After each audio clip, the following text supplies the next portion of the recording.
warahmatullahi wabarakatuh. Alhamdulillah wassalatu wassalamu ala Rasulillah wa ala alihi wa ashabihi wa man walah, amma ba'd. Para santri sekalian, kita melanjutkan di pembahasan atau pelajaran tajwid pada pembahasan tentang huruf-huruf yang kuat dan huruf-huruf yang lemah. Nah, jadi di sini disebutkan pada sifat huruf lazimah dengan dua jenisnya itu, yang berlawanan dan tidak berlawanan. Kalau kita lihat dari sisi kekuatannya dan sisi kelemahannya, dia terbagi menjadi 3 tingkatan. Yang pertama adalah sifat yang lemah. Ada 6, ada lin, infitah, istiqa, istifal, hamas, khafa, dan rakhawah. Kemudian yang kedua ada sifat yang kuat. Ada 11 sifat, yaitu tafasyi, syiddah, jahar, idbaq, isti'la, qalqalah, takrir, istitalah, inhiraf, safir, dan ghunnah. Yang tawassut pertengahan ada 3, yakni tawassut itu sendiri, idlaq, dan ijmad. Nah, itu beberapa bagian yang disebutkan untuk pembahasan sifat-sifat yang kuat, yang lemah, dan yang sifatnya pertengahan. Hal ini disebutkan oleh seorang ulama di dalam bait syairnya, dha'ifuha hamsun wa rahmun wa khafa linun fitahun wa istifalun urifa. Ya. Wa ma siwaha fasfuhu bil quwwah ladzalki wal ismati wal bainiyah. Ya. Jadi yang lemah sifatnya itu adalah hamas, rakhawah, khafa, lin, infitah, dan istifal. Selain dari itu, dia memiliki sifat yang kuat. Tidak termasuk padanya sifat idlaq, ismad, dan tawassut. Ini masuk dalam sifat yang pertengahan atau tawassut.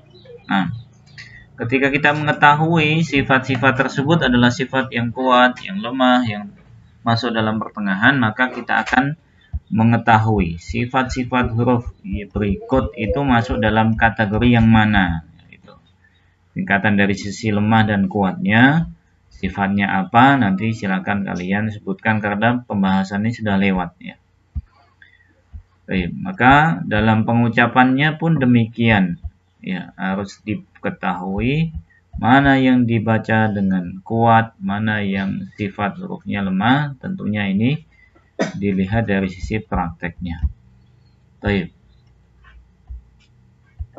Kemudian kita masuk di pelajaran 9, bagaimana kita bisa mengetahui sifat huruf. Ya, ada 2 dengan menghafalkan sifat-sifatnya atau dengan kita berpikir menggunakan akal kita dengan merinci pada setiap huruf yang ada. Ya, bisa dibaca di situ nanti. Ya, misalnya kita pilih salah satu huruf. Nah, ini punya sifat apa saja? Ya, maka otomatis kalau dia tidak memiliki sifat itu berarti dia berada di dalam lawannya. Contohnya di sini huruf fa, hamas.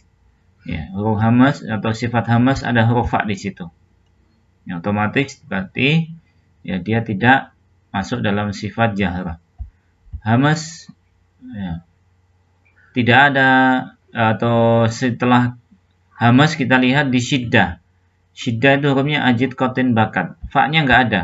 Otomatis fa berada di lawannya ya, di lawannya, yakni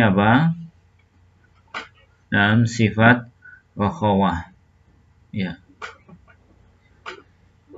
karena di bainiyah, sifat bainiyah atau tawassut juga tidak ada. Baik. Dan seterusnya dipraktekkan atau diterapkan sifat-sifat yang ada. Ini bentuk ataupun cara mengetahui sifat huruf. Nah, pelajaran yang ke-10 adalah sifat aridah. Sifat aridah adalah sifat yang diterapkan pada huruf di beberapa keadaan dan hilang darinya dalam keadaan yang lain. Ya, ini pembahasan kaitannya dengan sifat-sifat idhar, idgham, iqlab, ikhfa, tafkhim, tarqiq, mad, qasr, ya, taharruk, ya, sukun dan saktah. Jadi sifat aridah, sifat yang muncul ketika huruf itu bertemu dengan huruf yang lain. Ya, contohnya di sini idhar man asyad, may ya'mal, tafkhim, yurja'u, ra-nya ditafkhim. Tarqiq, miryah, qasr, malak. Malak itu qasr, maksudnya di sini apa? Baca 2 harokat. Mat, ya, dibaca panjang, atau sukun yumdidakum, ya, yumdidakum, sukunnya di dal itu, ya, dan mimnya. Taharruk contohnya yu, ya, dan kaf, ya, yumdidakum, dal juga demikian taharruk, ada harokatnya di situ. Mim ba'di iqlab, ya, ikhfa min sya'ata, saktah, bal rona. Di sini bentuk-bentuk sifat aridah, maksudnya pembagian di sifat aridah. Baik. Kemudian kita lihat, ya, pada pembahasan yang terakhir, bagaimana kita mengucapkan huruf yang bertasydid. Huruf yang bertasydid pada dasarnya dia adalah 2 huruf, yang satu berharokat, satunya sukun. Ya, maka di sini ada hukum-hukumnya. Pada kata inna itu ditahan pengucapannya 2 harokat. Selain itu tidak, ya. Allama, ya, kalau di inna ada dengungnya, kalau di sini allama tidak ada dengungnya. Wazayyanat, mustaqar, ya. Muzdajar dengan mustaqar itu beda. Mustaqar ada, ya, sedikit penahanan pada huruf ra-nya di kata tersebut. Kalau yang kedua itu nggak ada tasydidnya, maka tidak ditahan di situ. Jadi ini kesimpulan pembahasan yang kita sampaikan pada pembahasan tajwid. Sudah selesai dari pembahasan kita untuk tajwid di kelas 8. Baik. Untuk pembahasan-pembahasan yang lain, contohnya di sini pengayaan misalnya, apabila ada huruf yang bertasydid secara berurutan, kemudian setelah ada huruf bertasydid gunnah seperti, ya. Jadi ini harus diperhatikan. Bahri, ya, bahri lujji yaghsha, ya, itu perhatikan. Dijelaskan 4 huruf yang bertasydid ini terlebih yang keempat karena ada gunnahnya, ya. Bahril lujji yaghsha, ya. Kemudian tidak boleh berlebih-lebihan dalam menahannya. Waladhallah, di sini nggak boleh ditahan lama. Dhallah nggak boleh, ya, harus langsung. Waladhalin,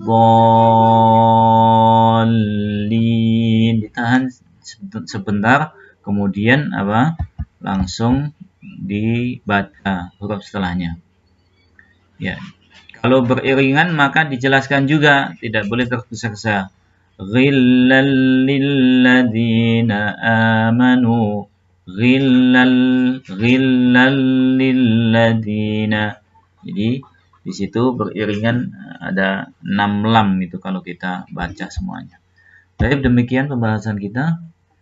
Subhanakallahumma wa bihamdika asyhadu an la ilaha illa anta astaghfiruka wa atubu ilaik. Wassalamualaikum warahmatullahi wabarakatuh.